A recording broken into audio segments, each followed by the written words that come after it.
저는 4.16 세월호 참사 진상규명 및 안전사회 건설을 위한 피해자 가족협의회, 약칭으로 4.16 세월호 참사 가족협의회에서 지금 집행위원장 역할을 하고 있는 단원고등학교 2학년 3반 24번 예은이 아빠 유경근입니다. 불러주셔서 고맙습니다.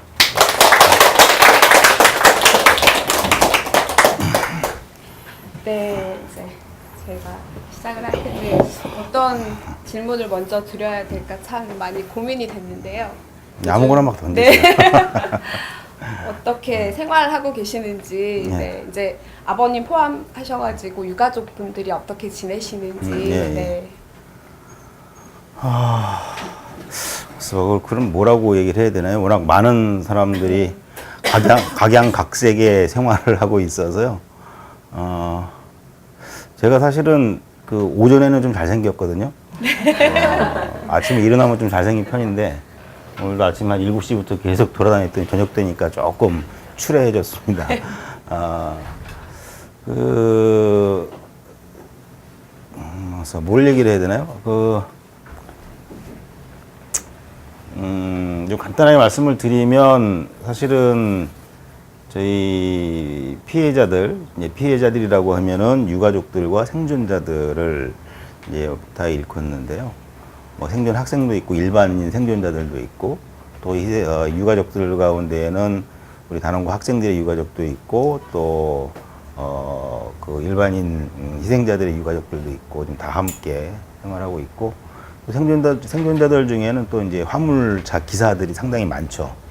거기가 이제 오늘까지 아까 오후에 본 것까지는 차량이 세월호에서 모두 177대, 177대가 오늘까지 이렇게 밖으로 나왔는데요. 모두 185대가 실려 있었거든요. 그러니까 물론 그 차에 다 기사가 있었던 건 아닙니다. 그냥 차만 실어 보내면 또 그쪽에서 기사가 나와서 갖고 나가는 뭐 이런 것도 있고 또 기사가 탄 경우도 상당히 많고 그래서 이제 생존자들 중에는 이제 그 화물 기사들도 상당히 많고요. 참 여러 가지 그 삶의 모습을 갖고 있는데 공통적인 것은 좀 어떤 심리적인 문제가 사실은 좀 하루가 다르게 좀 많이 좀 심각해져 가고 있어요.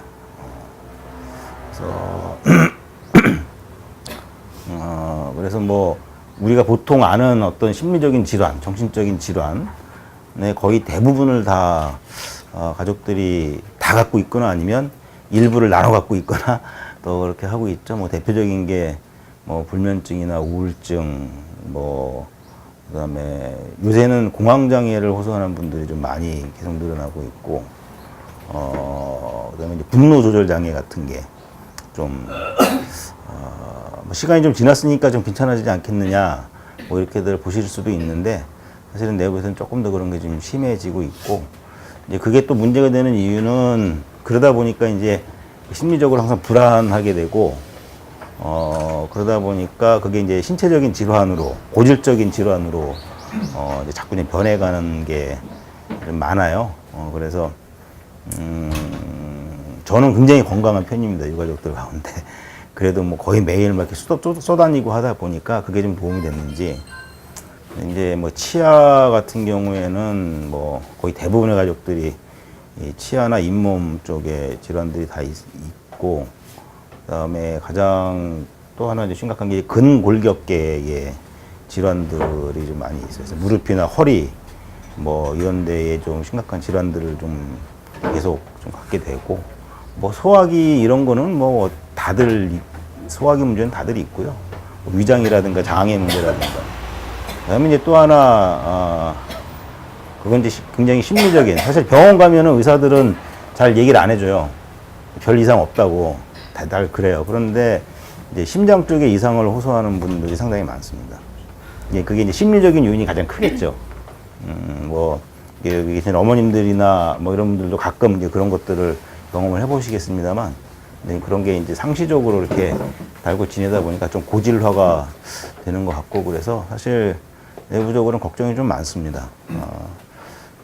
실제로 참사 이후에 암 판정을 받고 투병 중이신 분도 있으시고요.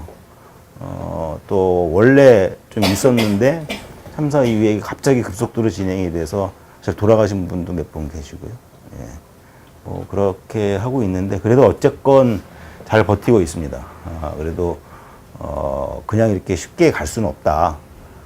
우리가 좀 밝힐 거 밝히고 또 우리 아이들과 같은 세월호 희생자들과 같은 그런 희생자들이 나오지 않는 사회를 만드는 걸 좀 꼭 봐야 되겠다. 그래야만 가더라도 좀 떳떳하게 갈 수 있겠다. 그런 거 갖고 이제 서로 좀 격려하면서 잘 버티고 있습니다. 근데 이제 실제로 저도 목포 신항에 갔을 때 어머니 그런 말씀을 하시더라고요. 유가족들이 목포 신항을 지키고 광화문 광장을 지키고 안산을 지키고 실질적으로 일상적인 생활이 다 무너져 있는 상태라고 말씀을 예, 하시더라고요. 그래서 이제 저희가 또 걱정이 되는 게 이렇게 생계나 이런 경제적인 부분은 또 어떠신지. 그냥 상상에 맡기겠습니다. 왜냐면 할 얘기 상당히 많은데 이제 그런 얘기를 저희가 막 직접 막 하게 되면 사실 본의 아니게 자꾸 오해도 사게 되고 또 저희가 그런 의도로 말씀드린 게 아닌데 또 사실은 지난번에 한번 어디 가서 한번 얘기했더니 그러면 어떻게 도와드려야 되나요? 막 이러고 또 나오시고 그래서 이제 그런 경제적인 부분이나 이런 것들을 좀 잘 얘기를 안 하려고 그래요. 이제 그런 걸 얘기를 하는 이유는 간혹가다 얘기하는 이유는 우리가 어려우니까 도와달라 이런 뜻으로 결코 얘기하는 게 아니거든요. 그게 아니라 그 참사의 피해자들이 대한민국 사회에서 정상적인 삶을 영위할 수 없게 만드는 이런 것들을 좀 얘기하고 싶은 거예요. 네. 그래서 저희가 바람 중에 하나는 안전한 사회를 만드는 동시에 또 우리 아이들과 같은 희생자들이 다시는 생기지 않도록 하는 사회를 만드는 동시에 만에 하나 이런 일이 또 생기더라도 적어도 세월호 유가족과 같은 이런 좀 말도 안 되는 유가족들은 만들지 말자.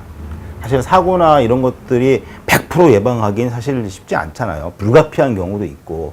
그러나 불가피하게 꼭 그런 일이 일어난다 해서 유가족이 또 생긴다 하더라도 그러나 적어도 그 유가족들은 우리와 같은 그러한 길을 좀 걷지 않았으면 좋겠다.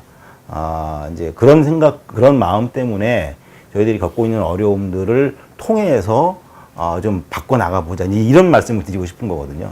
근데 이제 그 경제적인 어려움 이런 것들을 좀 구체적으로 얘기하다 보면 이제 본의 아니게 다른 쪽으로 이렇게 얘기들이 막 진행이 되다 보니까 좀 부담스럽기도 하고 그래서 잘 말씀을 안 드리는데 사실은 이제 가장 큰 어려운 것 중에 하나는 뭐냐면 대부분 안산 지역은 맞벌이가 많아요. 맞벌이가 상당히 많습니다. 뭐 농사는 잘 모르겠습니다. 어떤지는 잘 모르겠는데 어쨌든 그쪽은 좀 그런 비율이 좀 높은 편인데 지금 참사 이후에는 직장 생활이 거의 불가능해진 거죠. 그래서 지금은 그 이전에 다니던 직장에 다시 복귀해서 다니시는 분들도 물론 있지만 그러지 못한 분들도 상당히 많아요. 그리고 그게 이제 뭐 일하기 싫어서는 당연히 아니겠죠. 이제 진상규명을 하기 위해서 같이 나가서 활동하고 이런 것들을 이제 두 부부가 같이 이제 오랜 시간 동안 하다 보니까 이제 다시 직장에 복귀해서 일하는 게 현실적으로 어려워지고 또 회사에서도 사실 잘 받아주지도 않고요. 그래서 이제 시간이 좀 지나면서 어쨌든 길게 가려면 우리 가족들끼리 하는 얘기입니다. 길게 가야 될 것 같은데 길게 가려면 어쨌든 길게 버틸 수 있는 뭔가가 있어야 되지 않겠느냐. 그래서 이제 대부분의 가정이 그럼 둘 중에 한 명은 일을 하자. 또 한 명은 또 나가서 활동을 하자. 이렇게 지금 하는데 이것도 마음대로 안 되는 거죠. 그래서 이제 아빠들이 주로 다시 일을 하러 이렇게 나갔는데 거의 새로운 직장을 못 찾습니다. 그래서 지금 알바를 하는 아빠들이 상당히 많고요. 뭐 이렇게 그 건설 현장에서 이제 아침 새벽마다 나가서 이제 인력시장 가가지고 가서 그것도 하고 그러는데 주로 이제 활동을 열심히 하시는 부모님들은 이렇게 그 한 직장에 딱 매여서 매일 출퇴근하는 해야 하는 일을 좀 꺼립니다. 그렇게 되면 갑자기 또 어디 막 출동해야 된다 이러면 또 직장 때문에 못 가잖아요. 그래서 조금 좀 불규칙적이고 조금 약간 불안한다고 하더라도 내가 마음 먹었을 때 언제든지 그 광화문으로 가고 목포로 갈 수 있는 그런 조건의 일을 좀 찾아야 되겠다. 그래서 이제 그러다 보니까 이제 뭐 일용직이라든가 뭐 건설 현장이라든가 이제 이런 것들을 하시는 분들도 많이 있고요. 그래서 이제 고정적인 수입이 그 이전에 비해서 훨씬 확 줄어드는 상황이기 때문에 또 남은 아이들은 또 있고요. 그런 상황에서 조금 경제적인 어려움을 겪고 있는 건 사실입니다. 그러나 이제 다시 강조하지만 그렇기 때문에 유가족을 어떻게 도와야 될까 뭐 이런 생각을 하실 필요는 없고요. 저희들은 뭐 서로 잘 버티고 있으니까. 예. 세월호가 정권 교체 이후에 그 인양을 해가지고 목포 신항의 거치가 됐잖아요. 네, 그래서 이제 많은 분들이 목포에 방문하셔가지고 지난 26일 날에는 목포 신항 방문의 날이라고 해서 네. 세월호도 보고 오시고 이런 수색 작업이 지금 이루어지고 있는데 인양에서부터 수색 작업까지 지금 현재 어떻게 진행되고 있는지 그것에 대해서 조금 말씀을 해주시면 좋을 것 같아요. 혹시 26일날 목포 오셨던 분 계신가요? 그때 오셨었나요? 예. 또 한 분 계신가요? 네, 저희는 그 전에 다녀왔어요. 네. 그러니까 그런 26일에 간 거는 조금 특별하고 네. 지난번 그 서울 회원들 갈 네, 때 그때 맞아요. 네. 그러면 뭐 그때 가셨던 분은 누구가 계시죠? 네. 서울 회원들 가실 때 몇 분 더 계시네요. 서울 회원들 가기 하루 전인가? 아. 다음 날인가 저희 용산이 따로 갔었거든요. 용산 따로요? 그러면 해당이 없습니다. 네. 왜냐하면 26일 날에 특별했던 이유는 물론 많이 모였어요. 2,000명 이상이 목포역 앞에 그 작은 목포역을 꽉 채워서 한 3km 넘는 거리를 같이 이제 행진을 하고 그리고 이제 목포 신항으로 갔었는데 목포 신항에서 그 세월호 거치 장소까지 들어갔었죠. 그 외부인 일반 시민들한테는 비공개로 다 네. 차단을 하고 있다가 네. 오직 그 유가족이나 미수자 가족들만 들어갈 수 있는 상황에서 별거 같은 여러 가지 과정과 협박과 또 사정과 뭐 싸움과 이런 것들을 통해서 결국에 이제 그날 시민들이 다 들어가서 볼 수 있게 됐는데 어떠셨어요? 그날 처음 들어가 보셨던 거죠? 가까이에서 보신 거는? 그때 같이 아마 다음 날 26일 날 26일이 아니고? 멀리서 그렇구나. 네. 그러면 얘기할 게 없는데. 못 들어갔죠. 예, 그 들어가셨던 분은 아무도 안 계신가요? 네, 용산에서는? 아쉽네요. 그날이 참 좋은 기회였는데. 물론 이후에도 또 그런 기회를 만들 겁니다. 네. 현재 해수부에서는 9월 말까지 미수자 수습을 다 마칠 수 있도록 하겠다. 아니면 이렇게 계획을 잡고 네. 지금 움직이고 있는데 물론 지금 진행되는 걸 봐서는 현실적으로 좀 어렵지 않느냐 좀 그런 판단을 하고 있고 늦어도 아무리 못해도 한 달 정도는 더 해야 되지 않을까라는 예상을 하고 있습니다만 결국 미수자 수습을 언제 종료할 거냐라고 하는 것은 사실 해수부가 정하는 것도 아니고 저희 유가족들이 정하는 것도 아니죠. 이거는 지금 남아있는 5분의 미수자 가족들이 사실 정하실 문제입니다. 그분들이 그래 이만큼 하면 됐다. 물론 당연히 5분을 마저 다 찾으면 당연히 종료죠. 그거는 누가 뭐라고 하지 않더라도. 그러나 만에 하나 그 중에 못 찾는 분이 혹시 계신다고 하면 그랬을 때에 그 미수자 수습을 종료할 수 있는 기준, 원칙, 권한 이것은 오로지 미수자 가족들에게 달려 있습니다. 그분들이 동의하셔야 되고 그분들이 흔쾌히 받아들이셔야 됩니다. 다 동의하시나요? 그 부분은? 네. 그럼 더 설명이 필요 없겠네. 다 동의하신다고 그러니까. 지금 그분들이 미수자 가족들이 앞으로 살아갈 수 있도록 하는 유일한 근거, 유일한 힘은 내 자식을, 내 가족을 내가 할 수 있는 만큼 모든 걸 다해서 찾기 위해서 노력을 했다. 이 이상 더 할 수 있는 게 없다. 라는 스스로의 확신이 들어야 동의를 하실 수 있는 거거든요. 그래서 지금 선체 내 수색도 계속하고 있지만 동시에 세월호가 침몰했던 그 해저에 대한 수색도 지금 계속 병행을 해서 좀 하고 있는 상황이죠. 그 유가족분들과의 소통 문제나 아니면 지금 말씀하신 것처럼 침몰됐던 해역과 인양을 해오는 과정에 그 바닷가에서도 계속 유류품이 나오고 있어서 너무 답답하고 네. 네, 그런 부분이 많다고 말씀을 하시더라고요. 대표님 보시기에 네, 그게 이제 어쩌면 그런 말씀을 하셨어요. 그 공무원들은 바뀌지 않는다. 네, 대통령은 바뀌었지만. 그쵸? 예, 전혀 안 바뀌었습니다. 현재 목포신항에서 세월호 수습을 하고 있는, 그걸 담당하고 있는 해수부 공무원들은 100% 박근혜 정권 때부터 그 일을 계속 하던 사람들이에요. 물론 박근혜 정권 때 일하던 공무원들이 다 나쁜 놈들은 아니겠죠. 그죠? 당연히 그런 건 아니고, 개인적으로 보면 다 그런 건 아닐 겁니다. 그러나 적어도 박근혜 정권 때 이 세월호 참사를 바라보고 있던 시각이나 관점, 그 다음에 세월호 인양과 미수습자 수습, 또 선체 조사에 대해서 갖고 있는 기본적인 마인드 생각, 이런 것들이 변하지 않았다는 것이죠, 전체적으로.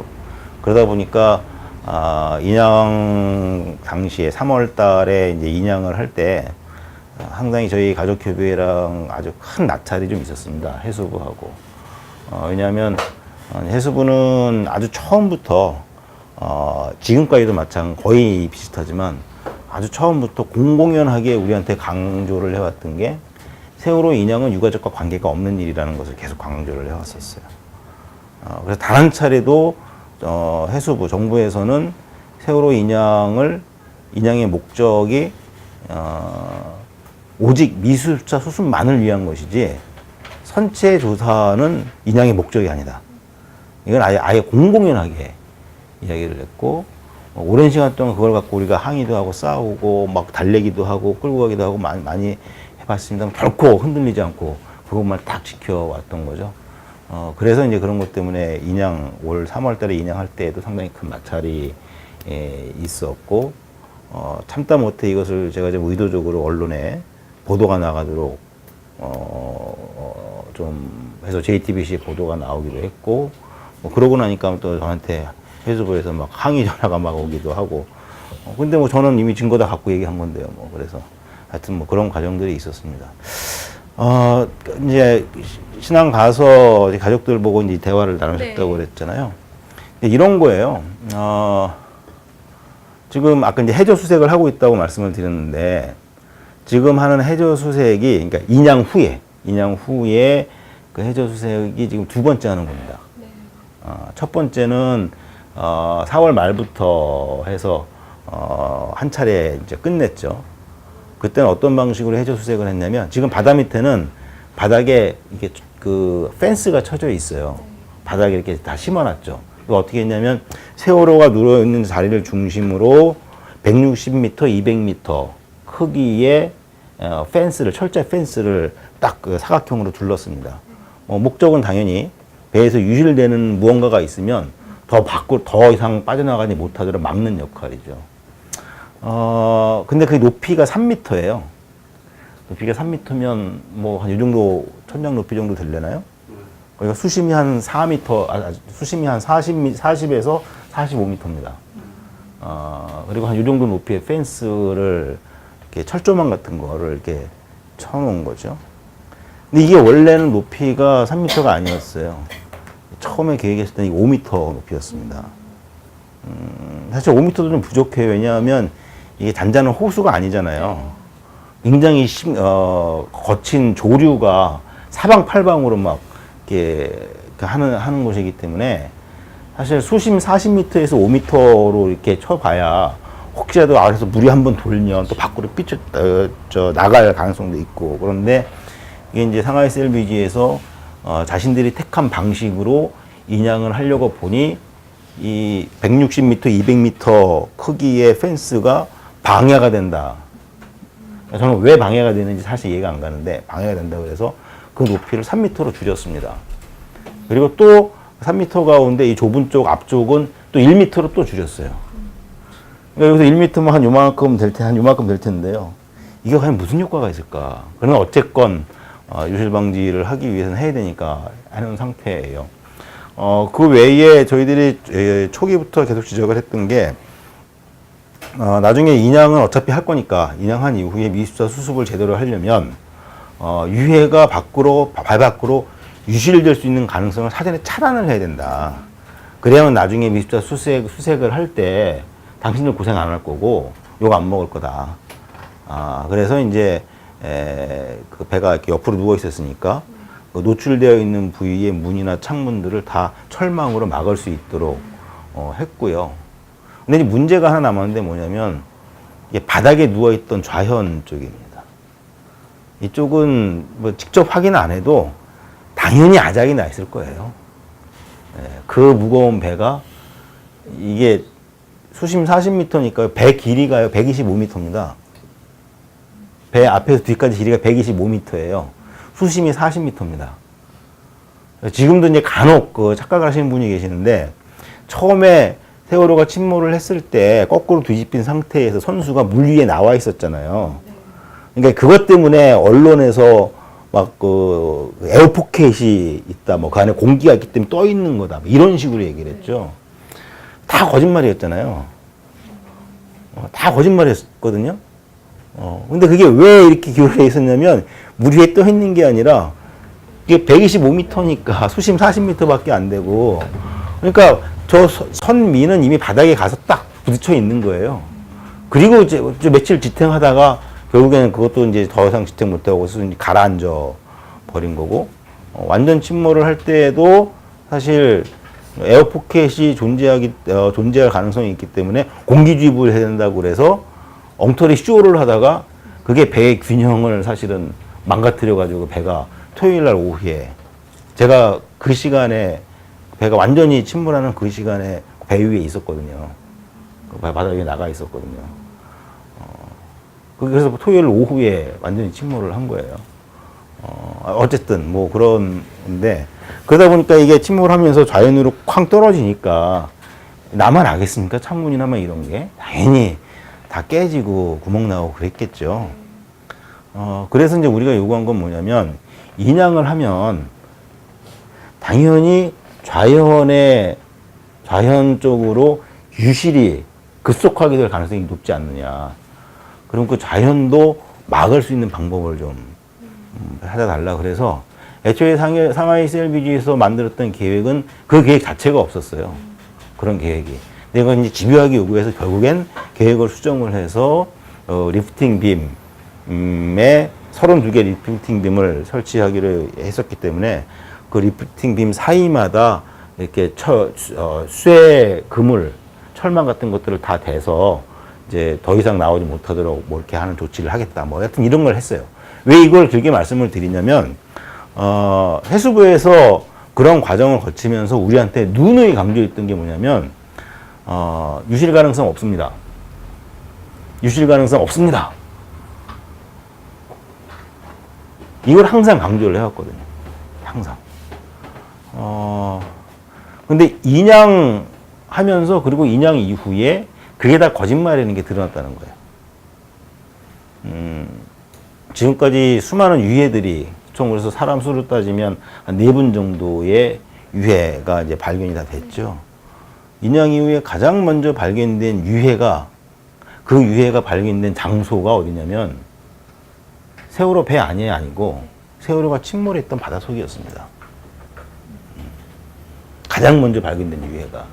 그게 이제 지금은 고창석 선생님의 정강이뼈라고 지금 판정이 나와 있는 상황이죠. 고창석 선생님은 지금 그 유해를 발견했다고는 얘기는 하지만 정강이뼈 하나 발견된 거예요. 다른 신체는 어디 있는지 모릅니다. 물론 그 지지난주에 그 해저 2차 수색하는 과정에서 모두 6점의 유해가 추가로 바다 밑에서 발견이 됐습니다. 그거 지금 현재 DNA 검사 중이에요. 그래서 처음에는 이게 고창석 선생님의 나머지 유해일 가능성이 높다라고 추측은 하지만, 이런 추측은 함부로 하면 안 되거든요. 이게 다른 미수자 가족들도 있기 때문에 어쨌든 DNA 검사가 아직 안 나왔어요. 그래서 그게 나오면 이제 판정이 나겠습니다만. 그래서 하여튼 유실 가능성이 없다라고 얘기를 했는데 배 밖에서 발견이 됐죠. 처음에 발견된 고창석 선생님의 정강이 뼈 상태는요, 이게 뭐 언론은 당연히 그 위의 상태가 공개는 안 되죠, 사진으로. 저희들은 이제 봤잖아요. 깜짝 놀랐습니다. 3년 동안 물속에 있던 사람의 뼈가 우윳빛입니다. 깨끗해요. 그 유해를 사람의 뼈냐 아니냐를 일단 육안으로 먼저 판단을 해야 하거든요. 그거를 우리나라에서 제일 권위를 갖고 계신 분이 박선주 교수님이라는 분이 계십니다. 아마 아시는 분도 계실 거예요. 아마 6.25 한국전쟁 그런 뭐 기념일이나 뭐 이럴 때 보면 보도 많이 나오는데 국군 유해 발굴단 있죠. 예, 그분이 그거를 이제 처음에 만드시고 지금까지 이끌어 오시는 분이거든요. 그 2015년부터 저희들이 그 교수님을 찾아갔어요. 앞으로 미술사를 찾아야 되는데 인양하고 나면 어떻게 되는 자문을 받기 위해서. 그래서 이제 결국에 이제 지금 가서 그분이 처음에 유해가 발견됐을 경우에 어떻게 조치 취해야 되는지, 어떻게 판정 내려야 되는지를 다 자문을 다 해주고 계신데, 그분이 처음 발견된 그 고차 선생님의 정강이뼈를 보고 나서 한 얘기가 이거예요. 이거 배 밖으로 나온 지 얼마 안 된 겁니다. 상태가 그런 상태인 거예요. 그러니까 이거는 뭐냐면 인양 직전에 그러니까 인양 과정 중에 유실이 됐거나 아니면 바로 얼마 되지 않은 그 전에 유실이 됐거나 이거 외에는 뭐 답이 없는 거예요. 그러니까 이 말은 뭐냐면 인양을 하면서 우리가 계속 유실 가능성을 얘기하고 그런 거 다 체크했느냐 했을 때 다 완벽하게 했다고 그랬어요. 유실될 가능성 없다. 그런데 그게 나왔죠. 그래서 이제 어쨌든 1차 수색을 해서 그 뼈 한 점을 찾았어요. 해저에서. 그리고 이제 미습자 가족들과 저희들이 다시 요구를 했습니다. 다시 수색을 해달라. 해저를. 다시 수색을 해달라. 그래서 그걸 계속 안 받아들이다가 대통령이 바뀌고 그 다음에 새로 해수부 장관, 김영춘 장관이 들어오시고 몇 차례 만나서 계속 요구하면서 결국 현재 장관이 미습자 가족들의 여한이 없도록 제가 할 거기 때문에 2차 수색을 하겠습니다. 해서 준비해서 한 3주 전부터 시작을 다시 했어요. 더 기가 막힌 건 그 1차 수색을 할 때 어떻게 했냐면 160m, 200m 그 펜스 안을 50개 구역으로 쪼갰습니다. 그 50개 구역을 쪼개서 오늘은 요 구역, 이걸 집중적으로 계속 수색을 한 거예요. 수색하는 방식이 두 가지를 병행을 했거든요. 위에서 배가 이렇게 갈고리 같은 걸 바닷속에 담아가지고 바닥에서 끌고 쭉 끌어올리는 거예요. 그러면 그 갈고리 그 틈새보다 큰 것들은 다 걸려서 올라오겠죠. 그 다음에 잠수사가 내려갑니다. 내려가서 그 갈고리 같은 거 하나 들고 그리고 내려가서 손으로 더듬더듬 하면서 뭐가 있는지 없는지를 확인하고 이걸 했어요. 특히 배가 누워있던 바로 그 자리, 길게 이렇게 쭉 누워있던 바로 그 자리는 2번을 했고요. 그 다음에 조류가 막 왔다 갔다 하니까 그 안에 뭐가 있으면 왔다 갔다 하다가 이 펜스에 걸리지 않겠어요? 그러니까 펜스 가장자리에 그 유류품이나 또는 유해가 있을 가능성이 높다. 그래서 거기도 2번을 했습니다. 굉장히 철저하게 한 거죠. 대충 한 게 아니라 구역을 다 나눠서 쪼개가면서 클리어 해가면서 이렇게 갔으니까. 2차 수색을 하겠다고 해서 시작을 했는데 시작하자마자 며칠 되지 않아서 유해가 나왔습니다. 그것도 2번이나 수색한 자리에서. 그래서 그 2차 수색에서 모두 지금 6점의 유해가 지금 발견이 되고 지금도 계속 수색 작업을 계속 하고 있는 상황이죠. 그러니까 잘한 거예요, 결과적으로. 2번 해가지고 다 찾으니까. 그런데 저희들이 답답한 건 아까 가족들이 한 얘기가 그 얘기인 거예요. 해수부는 유실될 가능성이 없다고 항상 강조했거든요. 그러니까 그러면 어쩌면 해저 수색은 그냥 형식적으로 아쉬우니까 형식적으로 하는 것일 수도 있겠다. 네. 그런데 거기서 계속 나오고 있는 거죠. 다 제대로 조치 안 취해놓고 이런 것들이 저희 가족들이 볼 때에는 너무 답답하고 네. 말도 말도 안 되고 도대체 이걸 이제 와가지고 뭐 항의한다고 해서 뭐가 해결되는 것도 아니고 그러니까 미습자 가족들은 어떻겠습니까? 하여튼 뭐 그런 일들이 지금 계속 반복이 되고 있는데 이게 결국에는 이 세로 첨사를 바라보는 시각이나 관점, 그다음에 수색하는 데 있어서 매우 형식적인 것들로만 접근을 하려고 하는 이런 것들이 계속 이어져 내려오고 있다. 좀 그런 상황들인 것이죠. 현체조사도 비슷한 상황이고요. 네. 문재인 정권이 교체된 이후에 또 청와대에도 이제 유가족분들이 초청을 받아서 다녀오셨는데 그 곳에서 나누신 이야기나 혹시 예. 이후에 말씀들은 어떠신지? 사실 좀 그 복잡한 그 마음들을 저희들이 갖고 있어요. 우선 당연히 저희들이 청와대에 가서 대통령을 만나겠다고 요구한 게 한두 번이 아니었죠. 저희가 청와대 가서 대통령을 만나고 싶다고 요구했던 이유는 뭔가 그 대통령한테 뭘 항의하고 네가 나쁜 놈이 네가 애들 죽였지 이걸 따지려고 가려고 했던 게 아니라 다 아시겠지만 진도에서 해경의 해수부가 일을 제대로 못하고 있습니다. 그러니까 지금 대통령이 명령을 내려서 제대로 할 수 있도록 해주세요. 라는 얘기하고 싶었던 거고, 그게 4월 19일 날, 20일 날 그 밤새서 진도대교까지 걸어갔던 행진이 그 목적이었거든요. 그 다음에 그 청와대 앞에 갔을 때 KBS 이렇게 엉터리 얘기해가지고 우리가 사과 받으러 갔는데 사과 안 하고 자꾸 발뺌하는데 KBS니까 대통령이 뭐라고 할 수 있는 거 아닙니까? 저 사람들 잘못했다고 얘기 좀 하게 해주세요. 하려고 영장 들고 그 KBS 갔다 결국 청와대까지 간 거고요. 그다음에 청운동 앞에 동사무소 앞에 저희들이 오랫동안 천막지구 농성을 했던 이유도 특별법 때문에 간 거였거든요. 국회에서 특별법 대통령께서 5월 21일 날 우리하고 면담할 때 아니 5월 18일인가요? 18일 날 면담을 할 때 특별법이든 특검이든 특별조사위원회든 할 수 있는 거 다 하겠다고 우리한테 약속을 하지 않았습니까? 그런데 국회가 특별법 만드는데 엉터리법 갖고서 서로 싸우고 뭐 안 만들고 있지 않습니까? 그러니 대통령의 명령을 어긴 거니까 가서 좀 혼내주세요라는 얘기를 하고 싶어서 청운동에 갔던 거예요. 근데 단 한 번도 못 만났고 오히려 그 과정 속에서 좀 말도 안 되는 그런 경우들을 많이 당했었죠. 근데 이번에 청와대 갈 때는 떳떳하게 초청받고 간 겁니다. 보도에도 나왔습니다만 안산에까지 버스를 내려보내고 대통령 경호원이 동승하고 와서 다 가족들을 모시고 그리고 평소에는 굳게 닫혀있던 청와대의 정문을 활짝 열고 거기에 바리케이트를 다 치우고 그리고 그 정문을 차를 타고 버스를 타고 들어갔어요. 그리고 바로 그 영빈관 앞에까지 가서 거기서 내려서 들어가서 대통령님을 뵀죠. 그러니까 이거 자체가 저희들한테 주는 의미는 굉장히 큰 겁니다. 굉장히 큰 거예요. 청와대 한번 가봤다 이런 게 아니라 이제는 세월호 참사 유가족들도 이 나라에서 특히 청와대에서 대통령이 진심을 갖고 대할 수 있는 그런 사회가 되었구나.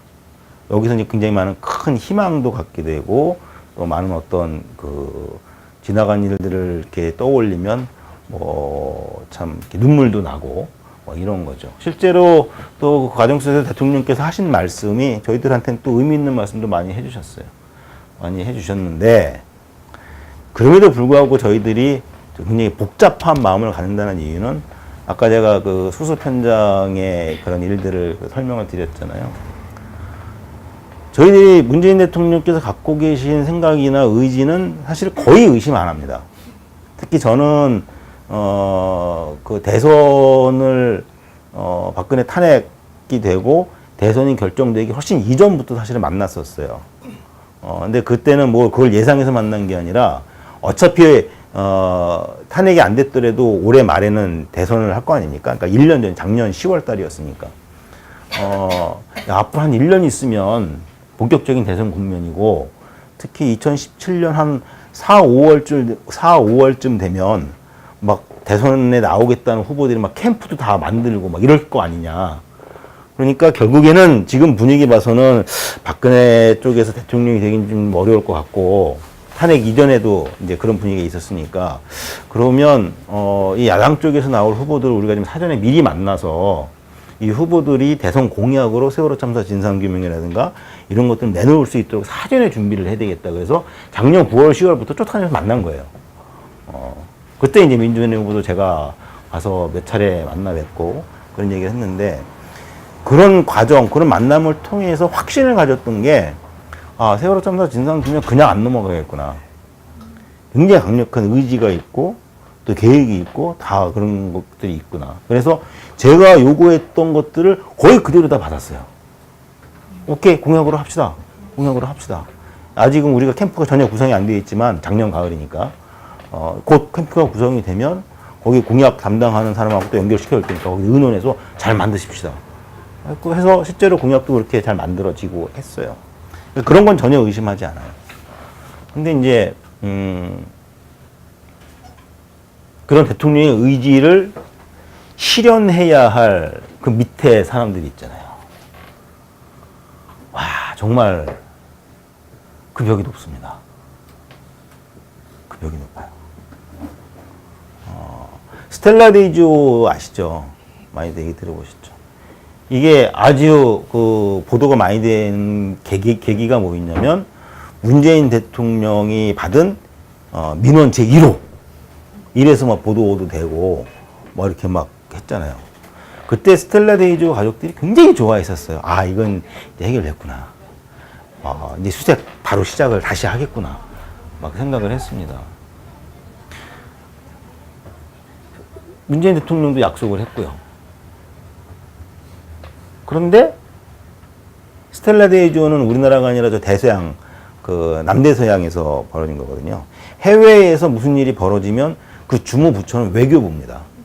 바다에서 일어났다고 해수부가 되는 게 아니라 해수부는 협조부처가 되는 거고 외교부가 이제 주무부처가 돼서 그 일을 이제 관장을 하고 끌고 나가는데 그래서 이제 외교부 공무원을 만났는데 만나서 대화한 거 회의한 내용을 제가 나중에 만나 들어보니까 제가 2014년 4월 16일 날 진도에서 만났던 해경 해수부하고 만났을 때하고 똑같아요.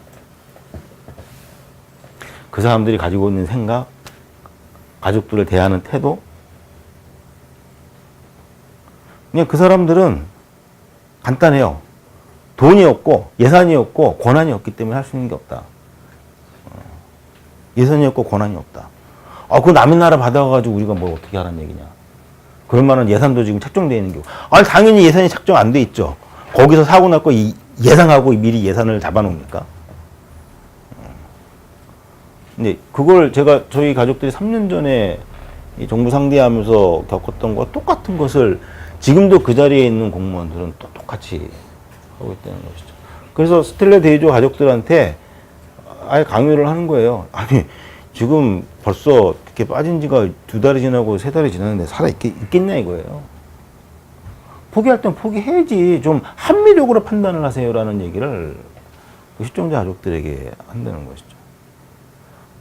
이제 이런 것들이 워낙 많이 이렇게 저희들이 부딪히다 보니까 대통령 면담, 대통령의 말씀, 대통령의 의지 참 고맙고 감사하고 믿음이 가는데 근데 정작 현장에 들어가면 이런 것들이 제대로 먹히지 않는 것들. 그래서 지금 저희가 한 2-3달 동안은 취임하시고 한 2달 정도 동안은 조용히 좀 있다가 그래서 이제 한 8월, 7월 중하순부터 사실 본격적으로 얘기를 아예 대놓고 꺼내는 게 해수부 적폐 청산을 하라는 요구를 계속하고 있는 겁니다.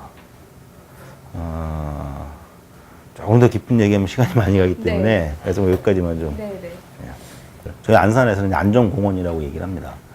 이제 추모공원 그러면 자꾸 거부감을 갖고 있는 사람들이 많아서 그래서 저희가 이제 안전공원이라고 이제 이름을 붙이기도 하고 그러는데 그래서 이제 우리가 기존에 알고 있던 개념의 그런 추모를 뛰어넘는 그런 좀 그런 개념 그런 의미로 좀 다가가고 싶어서 이렇게 좀 오랫동안 준비를 해왔는데 사실은 굉장히 좀 얘기 꺼내기가 쉽지 않아요. 어디 가서건 안산에서만 얘기 꺼내기 쉬운 게 아니고 어딜 가서건. 왜냐하면 지금도 저희가 추모 사업을 이야기를 하면 실제로 제 페북에 그런 댓글을 막 다시는 분도 계시지만 지금 유가족이 진상규명 아무것도 안 되는데 추모 사업을 얘기할 때입니까? 이제 이렇게 우리 항의를 하는 시민들도 사실은 많지는 않지만 이제 그렇게 하시는 분들도 좀 있어요. 뭐 무슨 뜻인지는 당연히 알죠. 저희들도. 그렇기 때문에 이제 이걸 참 이렇게 그 공개적으로 얘기하기가 참 쉽지 않은 상황이고 그런데요. 이제 뭐 얘기를 많이 요새는 좀 들으셨겠습니다만 안산 시민 전체가 반대하는 건 당연히 아니에요. 네. 당연히 뭐 안산이 그 정도로 그렇게 무상식한 동네는 아닙니다.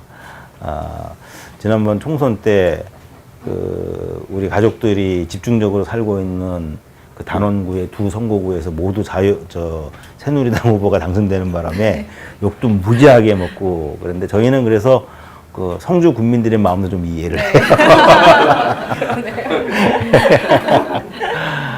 실제로 그 사람들이 당선된 퍼센테이지가 40%도 안 됐거든요. 이게 후보가 국민의당, 민주당이 막 찢어지고 그래서 선거할 때 사실은 저희들이 굉장히 그 야당 후보들을 쫓아다니면서 얘기를 많이 했어요. 단일화해야 된다, 단일화해야 된다. 막 했는데 끝까지 안 하더라고요. 그래서 결국엔 전체 득표수가 야당 쪽이 거의 한 60%에서 60% 이상이 됐는데도 불구하고 뭐 그런 결과를 가져왔는데 어찌됐건 저희들은 현재 합동 분향소가 있는 자리 네. 화랑유원지죠. 굉장히 넓은 공원입니다. 이제 그곳에 합동 분향소가 있는데 그 화랑유원 전체를 다 쓰겠다는 게 아니고 굉장히 넓어요. 전체 면적으로 따지면 전체 면적이 한 10분의 1 정도 아마 될 겁니다. 그것도 지금 현재 분향소에 있는 중앙이 아니고 제일 끝에 있는 지금 개발이 안 돼 있는 그 땅이 한 9,000평 정도, 10,000평 정도가 있어요. 그래서 거기에 지금 우리는 하고 싶다고 얘기를 하는 거거든요.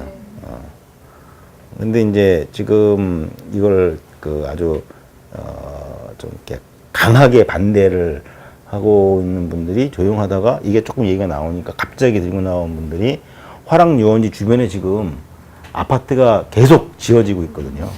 네. 그런 아파트가 원래 없었어요. 네. 전혀 없고 주변에 그냥 야산이었고 이랬는데 이제 아파트가 막 들어서면서 가장 먼저 재개발 조합이 이제 목소리를 내기 시작을 했고요. 그래서 처음에는 낙골당 유치 반대 뭐 이렇게 얘기 나왔었어요. 근데 지금은 낙골당 유치 반대가 아니라 추모공원 자체를 화랑유원지에서 받아들일 수 없다. 이렇게까지 지금 대놓고 반대를 하고 있는 상황입니다. 이제 이런 상황을 저희들이 보면서 너무 답답한 거예요.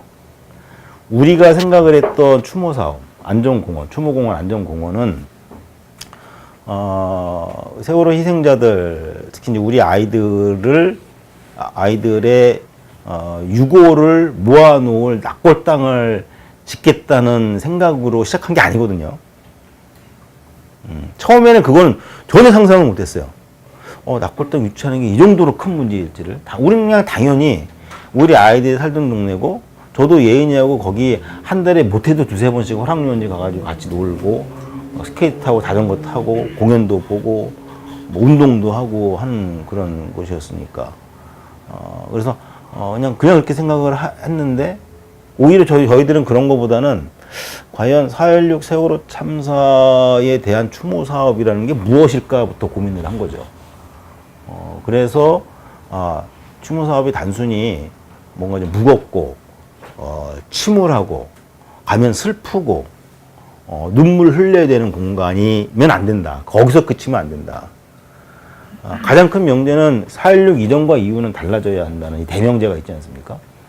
과연 추모는 그럼 어떻게 달라져야 될 거냐. 이전 참사의 추모 사업은 다 똑같았어요. 이전 다른 재난이나 참사의 추모 사업은 그 사건을 종료시키기 위한 행위로서 추모 사업을 했던 겁니다. 그래서 추모탑 만들고 낙골당 만들어주면 오케이 끝 이거였어요. 이거였죠. 근데 세월호 참사까지 그렇게 돼버리면 안 된다. 그래서 이게 추모 사업 크게 보면 법상으로는 추모 사업이라고 명칭이 되어 있지만 이것이 기업과 동시에 교육의 장소가 되어야 하고 특히 대다수가 학생 희생자들이었기 때문에 어른들이 가만히 있으라는 말을 순진하게 믿고 따르다가 희생당한 아이들이 대부분이었기 때문에 이 공원에서는 청소년들이, 아이들이 마음껏 와서 뛰어놀고 자신들의 생각, 자신들의 몸짓을 마음대로 표현하고 그 가운데에서 먼저 간 언니 오빠들이 준 교훈을 서로 나눌 수 있는 이런 곳으로 만들어야 되겠다. 그래서 저희들은 그곳에 아이들이 활동을 할 수 있는 공연장, 도서관, 또 가족 단위의 어떤 그 시민들이 함께 와서 도시락도 까먹으면서 자연스럽게 세월호 참사의 어떤 교훈들을 아이들에게 전달해 줄 수 있는 이런 수많은 장치들, 뭐 이런 것들을 만드는 것이 진정한 추모다. 그냥 가면 슬프고 무겁고 이거는 진정한 의미의 추모가 아니다. 그래서 결국 세월호 참사 이후에 이 안산에 만들어진 추모 공원을 통해서 정말 이 1차적으로 안산 시민, 더 나아가서는 국민들이 정말 그 끊임없이 기억하되 그것이 아픈 기억이 아니라 미래로 나가기 위한, 안전한 사회로 나가기 위한 그런 기억과 어떤 행동으로 나아갈 수 있도록, 교육할 수 있도록 이제 이런 공간들을 만들어야겠다는 개념을 잡고 막 저희들이 만든 거예요. 그래야 되겠다. 그런데 느닷없이 갑자기 낙골당 유치 반대 이러고 나오니까 조금 황당했던 거죠. 저 사람들은 추모사업 그러면 그냥 낙골당이라고만 생각을 하는구나. 이게 보통 대한민국 사회의 어떤 인식 수준이 그 정도였다는 걸 우리가 몰랐던 거죠. 그 정도 몰랐던 거예요. 그래서 간혹 가다가 이제 이 얘기 나오면 물어봐요. 안산에서의 추모사업 이렇게 생각하지 마시고, 여기 용산이니까. 용산 맞죠? 네. 네. 만일에 여러분 셋이 이 앞에, 여기 공원 하나 있죠, 여기. 효창공원. 효창공원. 네. 이 효창공원을 세월호 참사 추모공원으로 만들겠다고 그러면 어떻게 하실 겁니까? 거기 우리 아이들 낙골당도 만들 거고요. 여기 앉아 있는 사람들은요. 아니, 생각을 갖고 있는 아니, 그거는 제가 당연히 알죠. 당연히 아는데, 근데 이제 그렇게 하더라도 사실은, 여기서는 제 앞에 있으니까 이렇게 얘기하셨지만, 또 집에 가서 곰곰이 생각을 해보시면, 또 좀 다른 생각이 들 수가 있어요. 그러니까 그게 그걸 갖고 뭐라고 그러는 게 아니라, 용산도 효창원을 이제 보훈처에서 관리하는 임종요인입니다. 아니, 그렇게 효창원을 벽상 떠나서 지키려고 했는데 주변에서 반대해가지고 왜냐면 여기에 국립묘지가 들어온다라고 사람들이 얘기를 한 거예요. 그러면 여기에 산책도 못하고 할 수가 없다. 그러니까 이상한 쪽으로 호도해가지고 그거를 그러니까 그런 것들을 좀 지어서 얘기하는 사람들이 좀 있는 것 같아요. 그러니까 이제 시민들의 일반적인 인식이 그렇다는 게 아니라 이제 그런 식으로 조금 이렇게 몰고 가려는 사람이 좀 있는 거고, 안산에서 좀 그런 것들을 좀 감지하고 그러는데, 이제 그런 얘기까지 들었어요. 야, 애들 죽은 데가 진도 앞바다인데 진도에다가 공원 만들어야지 왜 안산에 만들려고 그래? 진도를 갖고 내려가. 이런 얘기를 공개적으로 공청회 하는 자리에서 그 마을의 대표라고 하는 사람들이 이제 막 하는 그런 얘기를 막 하는 거죠. 이 똑같은 얘기를 저희가 그 전에 작년에 어디서 들었었냐면요. 지금 기업구실 가보셨다고 그랬죠. 네. 작년 5월 달에 5월 초에 결정이 나서 5월 하순에 단원고등학교에 있던 아이들의 교실을 이전을 해온 겁니다. 네. 그래서 지금 교육청에 교육지청에다가 임시로 지금 이렇게 해놓고 있는 건데, 그 과정 속에서 단원고등학교 운영위원장이 이런 얘기를 했었어요. 이 교실이 당신들한테 그렇게 중요한 거면 청와대 정문 앞에 갖고 가서 거기다 교실 만들어. 맨날 당신 청와대 가려고 그러잖아. 다 끌고 가서 광화문에도 있잖아. 광화문에 가서 교실 만들든가. 이런 얘기를 아예 굉장히 많이 들었는데, 그 똑같은 얘기를 추모사업을 하니까 진도로 갖고 오라고 이런 얘기를 이제 막 듣는 거죠. 그래서 저희들이 이제 그래서 그래요. 사실은 추모사업과 관련을 해서는 가족들이 사실 청와대에 대해서도 굉장히 좀 서운해하고 있습니다. 물론 이제 지금 계속 얘기를 하면서 뭔가 종합적인 추모사업의 계획들을 또 발표하기 준비를 하고 있습니다만, 사실은 그 근래에 국회나 청와대나 이런 데에서 저희 가족들에게 은근히 압력을 넣는 내용이 이게 있어요. 이 가족들이 낙골당만 양보하면 다른 건 다 쉽게 될 수 있는데 어떻게 그건 양보할 수 없을까요? 이런 얘기를 많이 들어요. 근데 이게 생각을 가만히 해보면 양보할 수도 있어요. 양보할 수도 있습니다. 근데 왜 우리가 이걸 고수를 하냐면 두 가지 이유가 있어요. 가장 큰 거 첫 번째는 아까 교실 얘기를 했잖아요. 저희는 교실을 단원고에 영구히 아이들의 교실을 영구히 보존하겠다고 주장을 했던 게 아니거든요. 우리가 거기서 교실을 안 돼. 기억교실 계속 학교에 남겨놔야 돼. 라고 했던 이유는 뭐냐면 단원고등학교가 변하지 않았기 때문에. 단원고등학교의 학생들의 3분의 1 가까이가 한순간에 선생님이 12분이 한순간에 희생을 당한 단원고 역사에서 특히 지울래야 지울 수 없는 씻을래야 씻을 수 없는 어마어마한 일을 겪은 학교잖아요. 지금 전국에서 단원고등학교 모르는 사람들이 있습니까? 그렇다고 그러면 단원고등학교가 이게 굉장히 슬픈 역사고 또 아픈 역사고 어떻게 보면 수치스러운 역사일 수도 있는데 이것을 어떻게 학교가 그것을 승화시켜서 그런 교훈을 아이들에게 가르치고 교육적으로 전파할 수 있는 그러니까 그런 메카가 될 수 있는 또 그런 조건이기도 하거든요. 그런데 저희는 거기에 대해서 전혀 의심을 하지 않았어요. 당연히 단원고등학교는 당연히 알아서 하겠지. 자기 동네 선생님들이 자기가 가르치는 아이들이 그렇게 됐는데 어떻게 그냥 넘어가겠어? 더더군다나 참사 직후에 교육감을 새로 뽑았잖아요. 이재정 교육감 맞습니다. 이재정 교육감은 제가 개인적으로도 옛날부터 알던 분이에요. 야, 이재정 교육감 왔으면 게임 끝이다. 아무도 의심 안 했어요.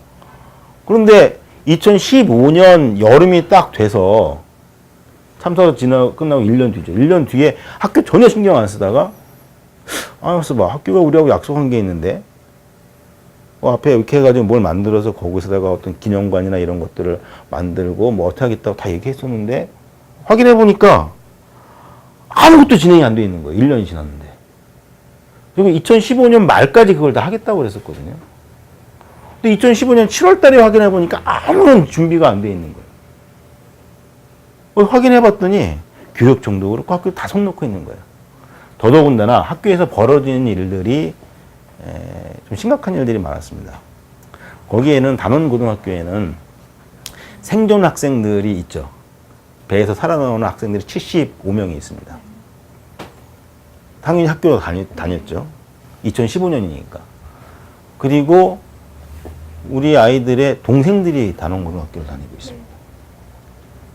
그러니까 그런데 그 학교에서 그러니까 단적인 예를 들면 이런 거예요. 그 동혁이 동생이 아시는 분 계시겠죠? 동혁이 동생이 이제 단원고등학교를 들어갔는데 사실은 저희 부모들은 이제 새로 고등학교 입학하는 동생들 단원고는 안 돼. 다 이렇게 했거든요. 네. 근데 그 몇몇 지네들끼리 모여서 회의를 했나 봐요. 그러더니 단원고 갈래요 그러는 거야. 깜짝 놀랐죠. 왜 그러냐고. 단원고를 왜 가려고 그러냐고. 그랬더니 우리 언니, 우리 오빠, 우리 형이 졸업도 못하고 갔는데 내가 가서 졸업하고 살아있으면 이제 고3이니까 우리 고3인 언니, 오빠, 형 오늘 같이 학교 다니고 우리가 피하면 되겠냐. 그래서 아이들이 가겠다고 그래갖고 다 말렸는데 너무 고집이 센 거예요, 동생들이. 그래서 사실은 가족협의회에서 교육청에다가 저희가 민원을 좀 넣었습니다. 이런 상황인데 얘네들은 반드시 단원고로 가고 싶댄다. 어떻게 하면 좋겠냐. 그래서 결국 그 의사를 확인해서 교육청에서 그러면 일지망으로 넣어라. 그러면 교육청에서 가능한 한 다 단원고에 배정이 될 수 있도록 돕겠다. 그래서 갔단 말이에요. 아이들이 얼마나 기특합니까? 마음은 아프지만. 근데 그 아이가 학교에 갔는데 선생님한테 하루는 그랬어요. 선생님, 우리 학교가 단원고등학교인데 왜 우리 학교는 다른 학교, 친구들 학교 보니까 조회할 때 묵념도 하고 뭐 그런 얘기도 하고 그러는데 왜 우리 학교는 한 번도 묵념도 안 하고 그럽니까? 라고 동혁이 동생이 물어본 거예요, 담임선생님한테. 그때 그 담임선생님이 뭐라고 했냐면, 그건 말이야. 지금은 전 국민이 다 기억하고 묵념하고 기억하고 있잖아. 우리까지 할 필요가 있겠니? 우리는 사람들이 다 잊어버렸을 때 한 3, 4년 지난 다음에 그때 가서 하면 되지 않겠니? 라는 얘기를 했다는 거예요. 그러니까 황당하잖아. 이게 말도 안 되는 거고 논리도 없고 이유도 안 되고. 특히 생존 학생들 가운데는 그 아이들이 고3 때 그 단원고등학교가 고3 되면 해외 연수를 한 번씩 다 가거든요. 희망하는 학생들은 동남아로 가라는데 거기서 뭐 이건 얘기 기니까 다 빼겠습니다만 어쨌든 거기 갔던 그 여학생 하나가 생존 학생입니다. 걔가 돌아와서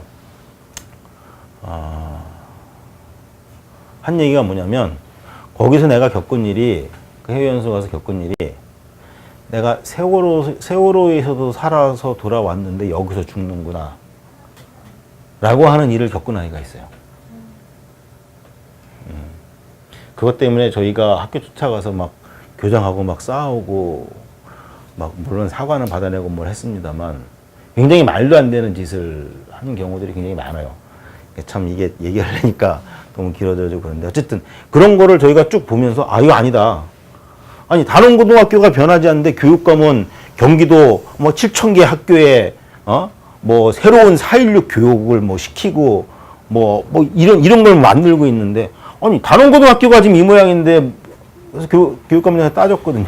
단원고부터 변화시키십시오. 단원고가 애들한테 이렇게 못된 짓들을 하고 있는데 어떻게 무슨 경기도 내 7천 몇백 개 학교를 변화시킨다? 말이 됩니까? 근데 하여튼 이런 게 있었어요. 그래서 우리가 단원고등학교가 4.16 이후에 새로운 교육을 시작하는 첫 출발지가 된다는 것을 우리는 확인하기 전까지는 교실을 못 빼겠다. 당장 실현 안 되면 구체적인 계획이라도 갖고 와라, 짜와라. 어떻게 아이들을 이렇게 새롭게 다시 가르치고 하게 할 것인지. 그것 때문에 저희들이 교실을 못 빼겠다고 했던 거였거든요. 그래서 결국 뭐 싸우고 그 안에 별 얘기 다 들었죠. 아까 얘기한 대로 그렇게 교실이 중요하면 뭐 원래 갖고 가라는 둥.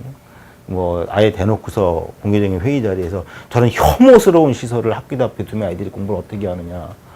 뭐 이런 얘기부터 해서 하여튼 별 얘기를 다 들었어요. 그러다 결국에는 나중에 어떻게 합의를 봤냐면 저희 가족협의회와 단원고등학교와 경기도 교육청과 안산시와 경기도 그다음에 안산의 시민단체들 6개 단위가 모여서 협약을 했습니다. 우리가 교실을 밖으로 빼는 것을 전제로 어떻게 단원고등학교를 변화시키고 경기도의 교육을 제대로 바꿔나갈 것인지 그리고 그것을 위해서 여기 모인 6개 단위가 무슨 노력을 어떻게 할 것인지에 대해서 정해가지고 협약서를 만들어서 합동분향소에서 공개적으로 협약에 사인을 했습니다. 그래서 저를 비롯한 임원들은 가족들한테 사실 된 건 없지만 이렇게까지 협약하고 사인하지 않았냐. 야, 이렇게까지 했는데 안 바꾸겠냐. 그러니 이제 우리가 양보해서 하자. 그래서 눈물을 머금고 모두 빼갖고 왔어요. 네. 그런데 그 이후에 벌어진 일은 지금까지 그 협약 단 하나도 지키지 않고 있습니다. 더 기가 막힌 건 그렇게 교실을 빼고 그 다음날 학교 스탠드에 그려져 있던 노란 리본 학교에서 싹 다 지워버렸어요. 신나갔다가 안 되니까 긁어가지고. 그래서 지금도 가면 노란색은 없는데 긁어서 판에 없애버린 자국들은 다 남아있어요. 이렇게 돼버린 거죠. 그래서 이게 제가 왜 그 납골당을 우리 양보 못하겠다고 하는 일을 설명드리기 위해서 한 건데 만일 안산에서의 추모 사업을 시민들과 함께 논의해서 이런 것이 진정한 4.16의 추모다. 이것이 기억이다. 이것이 새로운 교육이다. 이런 취지에서 우리가 함께 이 추모 사업을 해나가자. 라는 분위기가 형성이 돼 있었더라면 우리 가족들도 아마 납골당 고집 안 했을지도 몰라요. 우리가 애초에 원했던 건 그런 거니까. 근데 우리 한번 경험해봤거든요. 학교를 통해서. 그래? 납골당 나가라고 하는 건 아무것도 안 하겠다는 얘기구나. 우리 아이들조차 품겠다는 마음이 없는 이 동네가 과연 추모 사업을 제대로 할까? 네. 이미 우리 한번 학습을 했거든요. 그래서 우리들은 반드시 이 추모공원 안전공원에 우리 아이들의 납골시설을 유치를 해야 되겠습니다. 그런데 그것이 저희들이 처음부터 2014년부터 우리들이 심지어 그림까지 그려서 정부에 제출하고 얘기를 했었어요. 우리가 보통 아는 사람들이 가까이 가기 꺼리고 저거 납골 땅이네 이런 느낌이 없도록 해외에는 그렇죠. 그런 사례들이 많잖아요. 9.11 테러의 그 자리도 지하화하고 빛을 쏘면서 그 안에 유해들을 모시고 해서 오히려 통계를 보니까 그 공원이 만들어진 다음에 연간 뉴욕 관광객이 120만 명이 늘어났거든요. 전 세계에서 와서 다 눈물을 흘리고 기억하고 이런 참사가 없어야지 또 배우고 돌아가 전 세계로 다시 흩어지고 그런 것을 우리 만들자라는 취지에서 정말 그림을 다 이렇게 그려가지고 누가 보더라도 이런 추모사업은 당연히 해야지라고 하는 평가를 받을 정도를 만들어서 이미 2014년 가을부터 저희들은 국무조정실하고 얘기하고 다 얘기를 하고 있어요. 그런데 이제 아까 잠깐 어머니 얘기하셨지만 이런 얘기를 하면 야 공동묘지 만들려고 그래? 뭐 이런 식으로 막 얘기를 하면서 지금 부딪히고 있는 상황이죠. 지금 남아있는 거 저에서 최종적으로 요구를 하고 있는 건 그런 식으로 시민과 유가족들 간의 싸움이 되도록 만들지 마라 제발. 안산시장은 손 놔버렸고요. 내년에 선거해야 되잖아요. 그래서 그것을 그 부지를 결정할 책임을 갖고 있는 시장이 상황이 이래서 나 결정 못해. 노력은 했지만. 근데 가만히 보니까 화랑유원지가 제일 적합하긴 해. 그런데 주변 주민들이 반대하니까 나 결정 못하겠어. 끝. 그리고 그 보고서 그냥 정부에 던져버렸어요. 정부 보고 정하라고. 근데 이거 정할 책임은 안산시장한테 있는 거거든요. 법적으로. 정부에서는 이거 안산시에서 할 일을 우리한테 넘겨. 우리는 어떻게 결정하려고. 니네 결정해봐. 우리가 그럼 지원해줄게. 이렇게 싸우고 있는 거고. 그러면서 그 가운데에서 결과적으로는 시민과 유가족들 간의 갈등만 계속 커져가고 있는 상황이고 어느 지자체장, 어느 정치인도 중간에서 그 조정하고 협의하고 합의하려는 노력을 안 하고 있는 상황이라는 것이죠. 근데 이런 게 지금 현재 진행되고 있는 상황인데 그럼에도 불구하고 이 부분에 관련해서는 또 문재인 대통령의 뜻을 또 저희들이 알고 있기 때문에 이것이 과연 이 정부에서 어떻게 해결이 더 나가고 할지를 좀 지켜보고 특히 이제 우리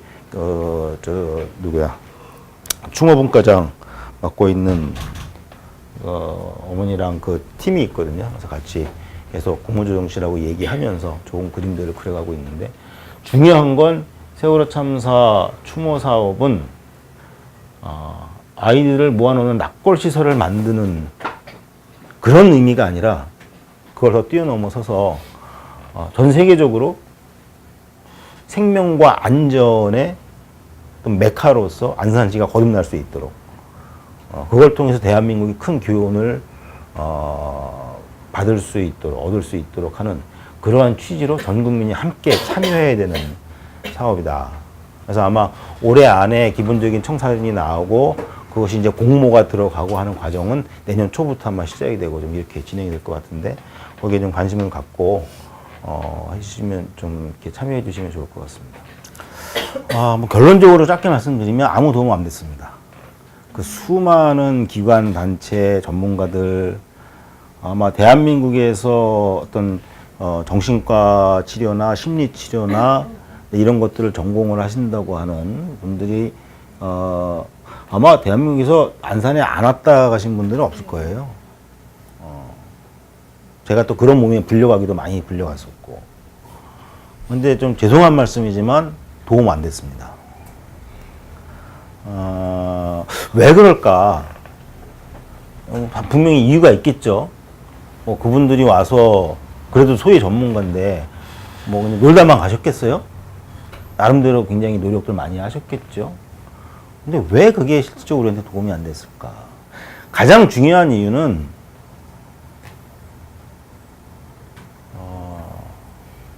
우리 아이들이 왜 죽었는지를 몰라서 그럽니다.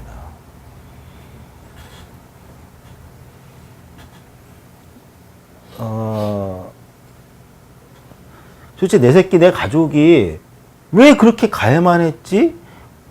이를 내가 납득을 할 수 없고 이해를 할 수가 없는데 그 상황에서는 어떠한 치료도 먹힐 수가 없어요. 가족을 잃은 유가족이 뭐 이전과 똑같지는 않겠지만 다시 일상생활로 돌아가기 위한 몇 가지 조건이 있습니다. 몇 가지 조건이 있어요. 뭐 좀 가외 얘기지만 저희들이 제일 듣기 싫어하는 말이 있어요.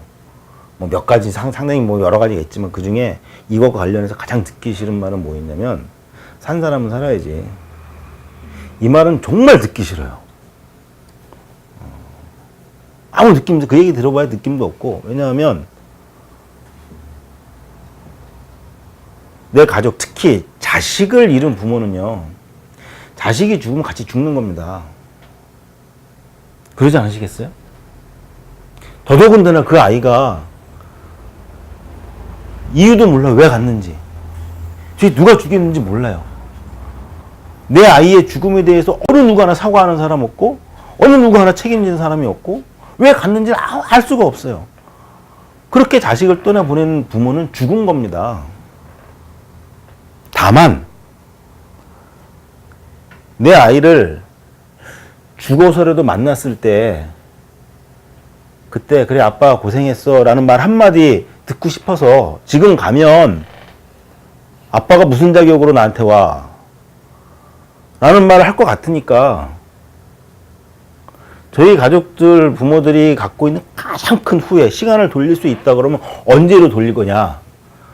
제가 타임머신 얘기 가끔 하거든요. 페북에도 좀 쓰고 말도 안 되는 얘기지만 이게 왜 그러냐면 이런 거예요. 가족들한테 언제로 돌아가고 싶으냐고 물어보면요 언제라고 얘기하실 것 같으세요? 수학여행 전날이면 4월 15일 저녁 때 출발했죠. 4월 15일 날 밤에 9시 좀 넘어서 출발을 했습니다. 원래는 6시에 출발하기로 했던 건데 4월 15일이라고 할까요? 아니에요. 안원고등학교 입학했죠. 아니에요.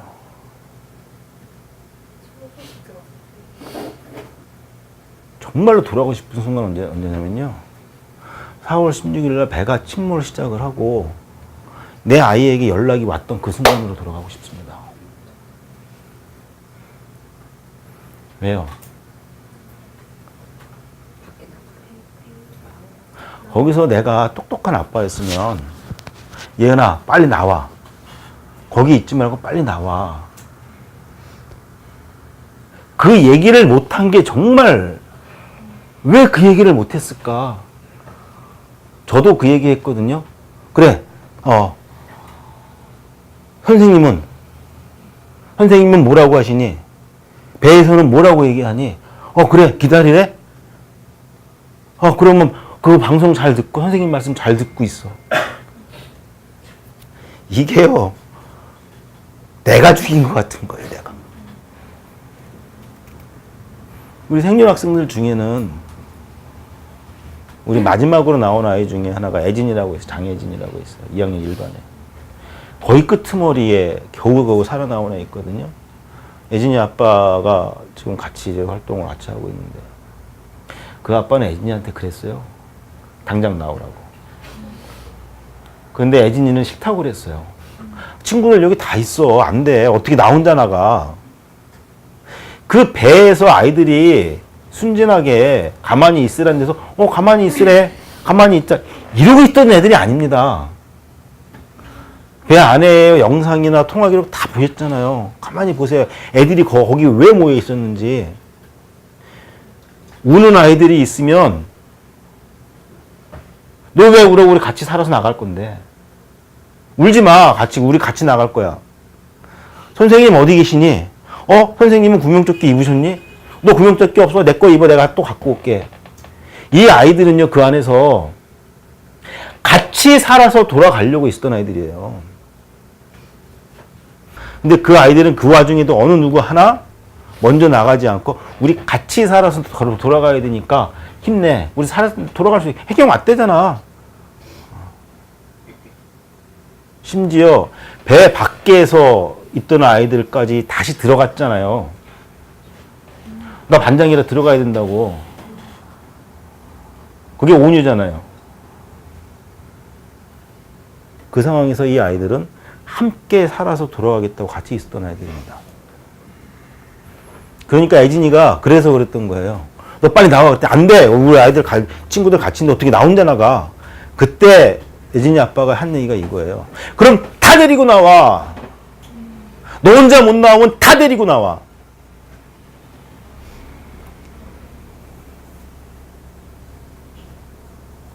그래서 일반 아이들이 많이 살았습니다.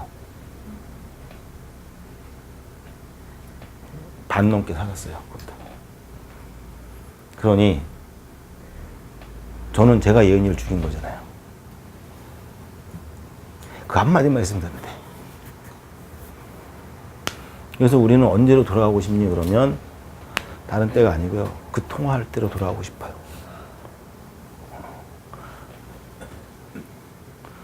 그러니 지금 제가 죽어서 가면 예은이가 아빠 보고 싶어서 이러겠냐고요. 우린 정말 잘 죽고 싶거든요. 살고 싶은 게 아니라 잘 죽고 싶거든요. 그래서 가서 예은이한테, 우리 아이들한테, 그래 고생했어 아빠. 내가 비록 그날 아빠 열심히 찾았는데 아빠 안 왔지만 그래도 고생했어. 그거 한마디 듣고 싶어서 싸우는 거거든요. 그런데 이런 부모들한테 무슨 심리치료가 필요해요? 아무것도 안 먹혀요. 우리 가족들의 트라우마, 심리치료, 이거는 반드시 필수적으로 전제되어야 할 건 진상규명입니다. 이게 돼야 유가족이 일상생활로 돌아갈 수 있는 첫 번째 조건이 갖춰지는 거예요. 아무런 준비가 안 돼 있는데 어떻게 일상으로 돌아가고 살아갈 수가 있습니까? 또 하나는, 이거는 우리나라에 있는 전문가들의 문제입니다.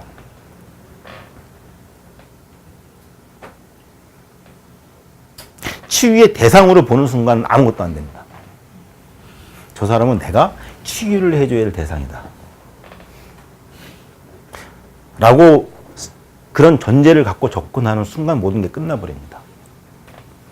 생존학생들이 안산으로 돌아와서 고대병원에 집단으로 입원해 있다가 안산의 중소기업 연수원으로 옮겨가서 격리돼서 생활을 했어요. 한 달 넘게. 그래서 별도의 프로그램을 갖고 이렇게 하면서 심리치료도 병행하고 이거 했어요. 이 아이들을 상담하고 치유하겠다고 와서 아이들하고 만나고 뭐 하고 뭐 이렇게 하다가 어느 순간에 아이들이 엄마 아빠한테 이런 얘기를 합니다. 엄마, 나 마루타야? 그래서 그것을 파악한 부모들이 거기에 들어와 있던 모든 전문가들을 다 일순간에 쫓아버렸습니다. 내보내버렸습니다. 그리고 엄마 아빠들이 같이 기숙하면서 교육 프로그램 엄마 아빠들이 짰어요.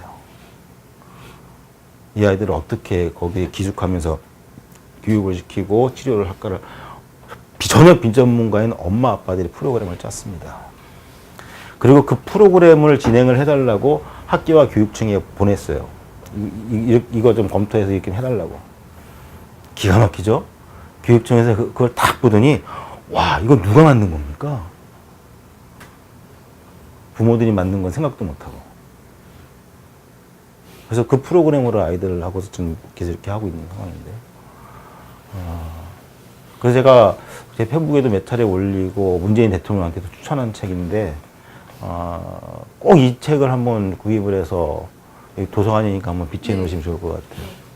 일본의 정신과 의사가 그 일본 항공사고, 그다음에 철도사고, 그 피해자 유가족들을 한 7년 동안 계속 만나서 상담하고 했던 것들을 정리를 해서 책을 한 권 썼습니다. 이제 10월 달에, 2015년에도 한번 왔었고요. 10월 달에 또 이제 안산에 오시면 또 만날 예정인데, 떠나보내는 길 위에서 라는 제목으로 작년에 번역돼서 출판이 됐어요. 네. 이 책은 유가족들과의 어떤 상담의 기록을 해놓은 책인데, 그래서 처음에는 그래서 이걸 그 시민들이, 보통 사람들이 그냥 보면 좋겠다 이렇게 생각을 했던 책인데, 제가 그 책을 딱 읽고 나니까 그 책은 같은 아픔을 겪고 있는 유가족들이 읽어야 될 책이더라고요. 첫 번째 독자가. 왜냐하면 그 책을 저는 보고 나서 내가 지금까지 걸어온 길이 틀리지 않았구나. 내가 2014년 4월 달에, 2014년 7월 달에, 2014년 11월 달에, 2015년 4월 달에 그때 느꼈던 느낌, 감정, 그때 느꼈던 고통, 아, 그래서 내가 그때 그렇게 느꼈던 거고, 그렇게 아팠던 거고, 그렇게 소리를 쳤던 거구나. 를 내가 되돌아보면서 그 책을 보면서 깨닫게 돼요. 아, 내가 잘못 살아오지 않았구나. 내가 육아적으로서 참 잘 살았구나. 이게 무슨 의미가 있는 거냐면, 나 스스로, 저희들은, 이거 처음이잖아요. 육아적 처음이잖아요. 또 세월호 육아적은 좀 유별나잖아요. 그죠? 조금 유별나죠. 그래서 뭐 오해도 많이 받곤 합니다만, 도대체 저 육아족들은 왜 저래? 뭐, 이런 얘기도 많이 듣습니다만. 저희들이 항상 내 쪽으로 갖고 있는 고민이 뭐냐면, 지금 내가 잘하고 있는 걸까? 이게 맞는 걸까? 물어봤는데 아무도 몰라요. 대한민국에 이걸 아는 사람이 없어요. 지금 우리가 하는 게 맞습니까? 물어봤는데 아무도 답을 못 줘요. 그러니까 우리가 스스로 판단해서 가야 되는 거예요. 그러니까 항상 불안하거든요. 혹 실수하는 거 아닐까? 잘못하는 거 아닐까? 근데 그걸 보면서, 아, 제대로 우리 가족들이 걸어왔구나, 버텨왔구나. 그 확신을 갖게 되니까, 아, 그러면 앞으로도 우리가 자신감을 갖고 하자. 이런 확신을 갖게 되죠. 일반 시민들이 그 책을 보게 되면 제가 꼭 느끼셨으면 하는 건 이런 거예요. 육아족이기 이전과 육아족이 된 다음에는 전혀 다른 종류의 사람이라는 거예요. 시간 개념부터 시작을 해서 모든 가치관. 저한테는요, 2014년 4월 16일 이전의 삶은 아무 의미가 없습니다, 지금. 정말 아무 의미가 없어요. 모든 게 뒤바뀌어 버렸어요. 사고방식도 뒤바뀌어 버리고, 이것부터 이해하고 들어가야만, 그래야만 심리적인 뭐 치료? 이거 접근이 가능하거든요. 저희가 왜 미수자 가족들 끝까지 그 사람들이 동의할 때까지 수색을 계속해야 된다고 왜 우리 유가족들이 얘기하는지 아세요? 겪어보기도 했지만, 내 새끼의 시신을 만져본 유가족과 어디로 사라졌는지 알지도 못하는 상태에서의 유가족이 되는 것과는 근본적으로 다릅니다. 이 사람들은 평생 죽을 때까지 일상으로 못 돌아갑니다. 그 사람들에게 일상은 이전 일상의 10분의 1, 100분의 1도 찾아갈 수가 없어요. 이런 것을 기본적으로 이해하고 인식하지 못하고 가면, 제가 아까 첫 번째 그랬잖아요. 왜 죽었는지를 아는 게 첫 번째 조건이다. 일상으로 돌아가기 위한. 그 다음 조건이 뭐냐면, 내 새끼, 내 가족을 내가 직접 장례를 치러주는 게 두 번째 조건입니다. 아, 정말 죽었구나 라는 걸 현실로 받아들이지 못하고 있는데, 그걸 현실로 받아들이는 것부터가 다시 일상으로 돌아가는 첫 출발이거든요. 근데 지금 우리한테 강요하는 건 스텔라데이도 마찬가지지만, 그 가족들도 결국엔 이거예요. 죽었다는 거 확인해 달라는 거예요. 정부에서도 그렇고 선사에서도 그렇고 가능성 없다 이렇게 얘기하고 있는데, 그럼 아니 가능성 없다는 건 나도 머리는 이해하겠는데 확인시켜 달라고. 그래서 잠수정 심해 잠수 장비 집어넣어 가지고 그 구명벌이 하나가 아직 발견이 안 되는데 총 6개 중에 5개 발견되고 하나 남았는데 거기 타고 있을 수 있지 않느냐.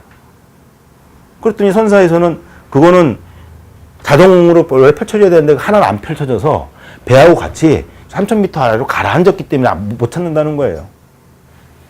지들이 봤어? 아무도 못 봤는데. 그래? 오케이. 그러면 심해 잠수 장비 집어넣어서 사진 찍어서 보여주세요. 구명벌이 그 배에 매달려 있으면 우리 포기할게요. 이 얘기하는 거예요, 지금. 근데 왜 그걸 안 해주냐고요. 실종자 가족, 유가족들이 반드시 겪고 넘어가야 될 건 내 가족, 내 새끼의 죽은 그 시신을 내가 직접 만지는 거. 그리고 그 죽음을 현실로 받아들일 수 있도록 하는 거. 그게 이 사회가 참사 유가족들에게 해야 될 일이거든요. 근데 어떻게 하죠? 어떻게 하죠? 뭐 이거만 하고 마무리할게요. 우리 다 그러잖아요. 못 보게 하잖아요. 아, 이거 보면 안 돼. 안 된대. 충격받아서 쓰러져. 큰일 나. 안 돼. 못 보게 하잖아요. 지금 저희 가족들 중에도 아이들 마지막 모습을 못 보는 가족들이 있습니다. 못 보게 해서. 병원에서 못 보게 해요. 검사들이 못 보게 해요. 6월에 발견됐는데 뼈만 나온 거 아닙니까? 제가 가서 그랬어요. 선조기도 얘기를 했어요. 나오면 딴 걱정하지 말고 미숙자 가족들 다 들어와서 보게 좀 해. 다 흩어진 거 뼈 조각이라도 보게 해. 직접 만지게 하고. 근데 거기 검사가 나와 있거든요. 검사가 다 막아요. 못 보게. 이걸 어떻게 보게 하냐고. 굉장히 잘못하고 있는 겁니다. 그래서 그걸 만일에 못 보고 아이를 보내게 되면 죽을 때까지 그 아이의 죽음을 받아들이지 않습니다. 인정 못 해요, 그거를. 이런 거부터 출발을 해야 되거든요. 유가족이 뭔가 도대체. 왜 유가족인가?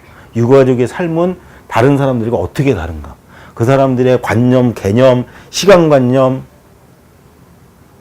사물을 바라보는 관념, 이게 어떻게 달라져 있는가를 먼저 알고 접근을 해야 되는데, 그런 거 없이 그냥 약물 치료, 상담하고, 그림 그리게 하고, 뜨개질 해보세요.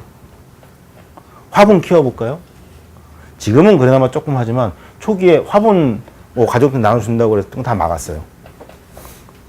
다 막았어요. 못하게 했어요. 왜? 뜻은 고마운데, 화분 갖다가 집에 갖다 놨다가 그 화분 죽으면 어떡할 거예요? 그냥 보통 사람들은 아무튼 다른 것도 갖다 놓으면 되지. 아니에요. 저도 그랬는데 한동안 모기 한 마리 못 죽였다니까요.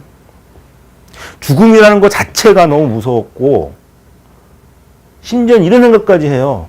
여기 있는 개미를 딱 밟아 죽이면 저 개미 엄마는 얼마나 마음이 아플까.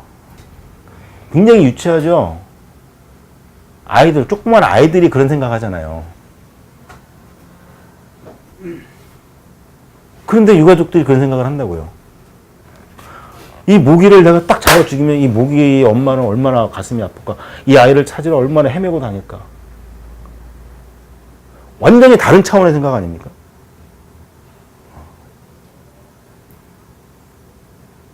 이런 것을 이해하고 접근을 했을 때에 치유가 아니라 그냥 들어주기만 해도 되는데. 사실 들어주기만 해도 되는데. 우리 세월호 가족들의 일순간에 치유해 준 분이 한 분 계세요. 한 분이 아니라 여러 분이죠. 딱 10초 만에 가족들의 마음을 확 100% 열어버리게 하신 분들이 있습니다. 대학 교수님도 아니고 서울대학교 의사 선생님도 아니에요. 2015년 5월 17일 날 광주에 가서 금남로에서 5.18 전야제 할 때 저기는 노란 옷 입고 5.18 어머니들은 하얀 소복 입고 금남로 한가운데서 만났어요. 저도 그 자리에 있었거든요. 저희 엄마들이 5.18 뭔지 잘 몰라요. 알 나이도 아니고. 좀 두렵고, 이런 데 가도 되나? 쭈뼛쭈뼛하고. 그런데 광주 시민들이 워낙 우리를 많이 도와줬기 때문에 초청을 했으니까 인사하러 가야지. 그래서 그냥 간 건데, 금남로에 딱 만나서 5.18 어머님들이십니다. 인사하세요. 하고 딱 마주 섰는데, 도대체 뭐라고 인사를 해야 되지? 고민하고 있던 차에 5.18 어머니들이 오셔서 아무 얘기 안 하고 그냥 저희 엄마들을 깍 안았어요. 일면식도 없는데 그냥 꼭 안고 딱 한마디 하셨어요. 다 안다. 다 안다. 그거 다 안다라는 말 한마디 듣고 한마디 그 자리에서 다 주저앉아서 다 펑펑 울었습니다. 한 번도 그런 얘기 들어본 적 없어요.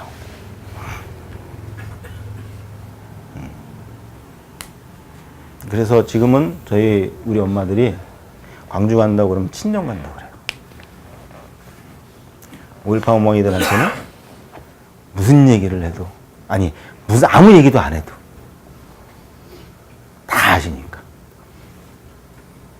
그래서 거기서 정말 많은 힘을 얻고, 그래서 갔다 온 엄마들이 입 벌어쳐 하는 얘기가 있습니다. 야, 우리 3년밖에 안 됐잖아. 저분들은 37년이야. 10분의 1도 안 됐는데 어서 까불고 있어. 우리도 37년 가면 안 되겠지만 저분들은 보는 데서 총칼로 자기 아들들이 죽임을 당하는 걸 지켜보고 그 만신창이가 된 그 시신을 끌어안고 장례를 치르면서 진상규명하겠다고 37년, 35년 넘게 싸워온 엄마들인데, 야, 우리 3년밖에 안 됐다, 야. 농담처럼 웃으면서 그 얘기하면서 더 힘을 얻거든요. 그건 이제 이 얘기가 좀 비하가 됐는데, 얘기하다 보니까. 그래서 꼭 부탁을 드리고 싶은 그 책을 한번 보시되, 무슨 공부해야 되겠다 이런 게 아니라, 그 일본에서 그 유가족들이 어떤 과정을 거치면서 자신의 삶을 다시 찾아가는 이 과정이 정말 생생하게 기록이 되어 있거든요. 전 그걸 읽으면서 내 얘기가 왜 여기 써 있지? 라는 착각이 들 정도의 걸 했어요. 네. 제가 이렇게 자주는 아니지만 이렇게 특별히 막 지목을 해가지고 막 오라고 그러는데 이제 가요, 간담회를. 근데 오늘 온 거는 여기서 요청을 하신 건 아닌데 그 경빈이 엄마가 저보고 가라고 막 그래가지고 그런 건데요. 이제 가보면 사실은 모이신 분들이 뭐 모이신 숫자에 관계없이 사실 굉장히 좀 다양한 연령층이라든가 뭐 이렇게 많이 이렇게 좀 돼 있습니다. 그런데 이게 보니까 뭐 다는 아니겠지만 어쨌든 그 엄마들이 참 많으신 것 같아요. 그죠? 뭐 물론 다 아빠들이시기도 하겠습니다만. 근데 이런 자리는 사실은 제가 뭘 깊게 얘기 안 해도 엄마 아빠의 마음을 이미 알고 있기 때문에 참 얘기가 좀 쉬워요. 편하고. 그래서 지금 말씀하신 거에 대해서 답을 제가 드리고 싶은 얘기는 뭐냐면 그냥 엄마 아빠로 사실 수 있는 일을 하시면 좋을 것 같아요. 그러니까 이런 게 있어요. 지금 현재 이 세월호 참사와 관련된 지금 당장 해야 될 과제들이 몇 가지 있습니다. 우선 올해 11월 하순으로 예정되어 있는 2기 특조위를 지금 준비한 법안대로 사실은 굉장히 1기 특조위보다는 굉장히 센 법안을 좀 만들어 놓은 거거든요. 뭐 밝힐 수는 없지만 그 가운데 몇 가지 법 조항들은 저나 우리 가족들이 아이디어를 내서 집어넣은 거예요, 다. 1기 특조위를 경험해왔기 때문에 또 다른 그런 전철을 밟지 않기 위해서 무슨 장치들을 해놔야 될까를. 뭐 그럼에도 불구하고 완벽한 법안은 아닙니다만 해놨어요. 그러니까 이게 원안대로 본회의에 올라가서 표결해서 통과가 되면 그러면 뭐 늦어도 내년 한 2월 달쯤이면 2기 특조위 만들어도 되죠. 이 싸움이 지금 직면한 싸움이고요. 그보다 더 직면한 싸움은 뭐냐면 지금 당장 하고 있는 미수자 수습과 선체조사. 선체조사의 목적은 뭐 당연하죠. 왜 침몰했나를 밝히는 거예요. 그게 배 자체에 무슨 문제가 있었나. 이제 이걸 조사하는 거죠. 이게 좀 제대로 될 수 있도록 뭐 이거 싸우는 것도 또 지켜보고 계속 하는 것도 이게 싸움이죠. 아까 말씀드린 추모 사업 이런 것도 또 저희 가족들이 아까 제가 갖고 있는 생각 말씀드렸으니까 그런 것들 이런 것들을 함께 외쳐주시고 함께 공유하시고 주변에 같이 얘기해 주시고 또 이제 뭐 SNS를 통해 저희들이 뭐 이렇게 올리거나 그러면 같이 공유해 주시고 또 그걸 기반으로 뭐 이렇게 그 서명 받거나 이럴 때 뭐 만들어 가지고 뭐 설명을 하고 뭐 이렇게 하시잖아요. 네. 예. 이게 이제 세월호 참사 진상규명이라든가 이런 것들을 중심으로 한 그 활동에 같이 참여하시는 방안이 되겠죠.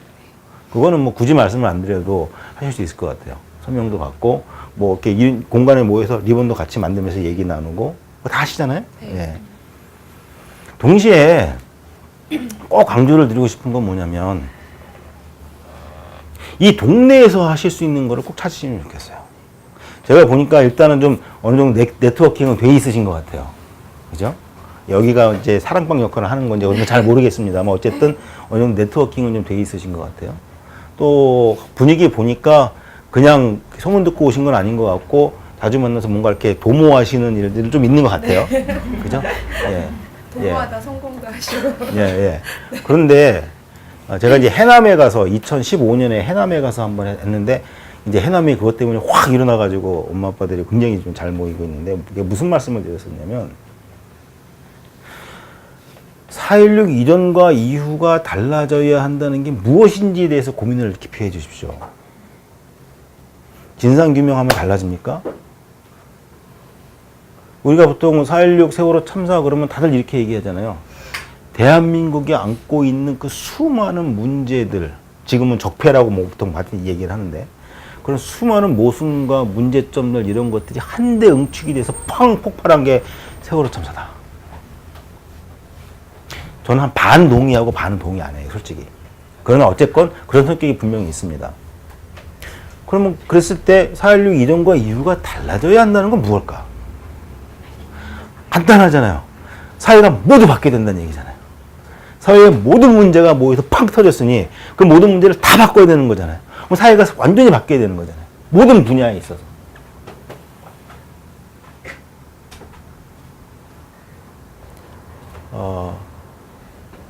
작년 초에 이런 게 한번 SNS에 올라오고 있었는데, 여기 이제 아이들 학교 보내시면 학교에 관심 많으시잖아요. 운영위원회도 가시고, 학부모회의도 가시고, 이렇게 아침에 교통지도도 하고, 이런 거 하시죠. 많이 하실 텐데, 아이가 학교 갔다 오더니 엄마한테 그러더래요. 엄마, 오늘 학교 수업을 하는데, 화재 경보가 막 울렸는데, 아무도 안 나갔어. 그러는 거야. 왜? 그랬더니, 선생님이 저거 그냥 자주 고장나서 소리 나는 거라고 그래갖고, 그냥 공부해도 된다고 그래서, 그냥 공부했어. 근데 좀 더 꺼지더라? 이렇게 얘기를 한 거예요. 사실 이런 일 많죠? 근데 그 엄마가 그 얘기를 하는 거예요. 그 얘기를 딱 듣는 순간 세월호 참사가 딱 생각이 나더래요. 그래서 바로 학교를 쫓아갔답니다. 교무실 가서 이런 일이 있었다는데 어떻게 된 거예요? 그랬더니 아유, 그냥 별거 아니에요. 그냥 고장이 나가지고 가서 이렇게 눌러서 그냥 해제하면 됩니다. 무슨 대수롭지 않게 얘기를 한 거죠. 근데 그 엄마가 쌍심지를 키고 덤빈 거예요. 그러면 경보 꺼놨다는 얘기예요? 진짜 불나면 어떡하려고요? 아니, 그런 게 아니고. 근데 막 덤빈 거예요. 그래서 교감 나와서 막 하고 그래서 결국엔 그 다음날 싹 고쳐버렸어요. 오작동이 안 일어납니다. 이게 여러분들이 하실 일 아니겠습니까? 그러니까 길이 좀 복잡한 것 같아요. 좀 좁고. 용산이 구도심이죠, 여기가. 아침에 이게 물론 교통지도도 하고 그러지만, 이 도로에 아이들이 통학하는 길에 구조적인 문제는 우리가 어떻게 할 수 없잖아요. 야, 너 조심해야지. 네가 조심해. 이게 아니에요. 어디 가다가 얻어맞고 오면, 네가 좀 조심하고 돌아가지. 왜 그런 애들하고 부딪혀가고. 이게 아니잖아요. 그러면 그 도로가 아이들이 다니는 통학에 안전에 위해가 되는 요소가 구조적으로 있으면 바꿔야죠. 그죠? 이게 4.16 이전과 이후가 달라지는, 특히 우리 아이들이 안전하게 커갈 수 있는 사회를 만들어가는 하나하나의 실천 아니겠습니까? 저는 동네에서 함께 네트워킹으로 모여 계신 엄마 아빠들이 그런 거에 관심을 갖고 같이 모여서 활동을 하시고 내가 사는 동네를 하나하나 바꿔나가는 거, 저는 이게 아주 중요한 4.16 운동의 필수적인 한 부분이라고 생각을 하거든요. 그랬을 때 더 많은 엄마 아빠들이 함께 응원해서 함께 뜻을 모으고 힘을 모으고, 그 가운데에 우리가 이렇게 하는 이유가 뭐냐가 얘기가 될 수 있는 것이고, 지금은 여전히 세월호 참사 그러면 또 색안경 끼고 보는 주민들도 있잖아요. 그런 게 아니구나. 4.16 운동이라고 하는 게 나가서 막 광화문에서 싸우고 이게 다가 아니고, 청와대 가서 싸우고 이게 다가 아니고, 내 아이를 안전하게 키우기 위한 그런 엄마 아빠들의 몸짓이 바로 4.16 운동이구나 라는 것들을 같이 좀 만들어 가시면 참 좋겠다. 그거 굉장히 중요한 것이다. 그래서 처음에 해담에서 그 질문을 막 그 얘기를 했더니 한 엄마가 진짜요? 그런 거 해도 돼요? 그러는 거예요. 그러면 나도 학교 가서 할 거 많은데.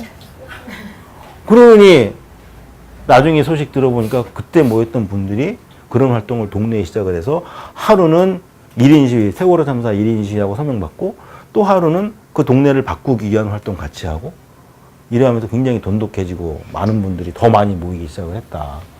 네, 이런 것이. 그런 분들이 나중에 분영수 찾아와서 인사하러 오시고 막 이렇게 되더라고요. 그래서 이게 무슨 뭐 큰 어떤 뭐 세월호 진상규명 운동, 물론 이건 같이 끝까지 해주셔야 되지만 동시에 동네를 함께 바꿔 나가는 내가 사는 마을을 함께 바꿔 나가는 내 아이들이 걸어 다니는 길, 내 아이가 가는 학교, 내 아이들이 학원 갈 때 타고 가는 그 버스, 아이들이 함께 뛰어나오는 그 작은 동네 공원, 이런 것들을 우리가 함께 바꿔 나가고 만들어가는 것이 정말 중요한 부분 중에 하나이기 때문에 말씀 꼭 드리고 싶습니다. 우리 예은이 아버님 유경훈 위원장님께 큰 박수 한번.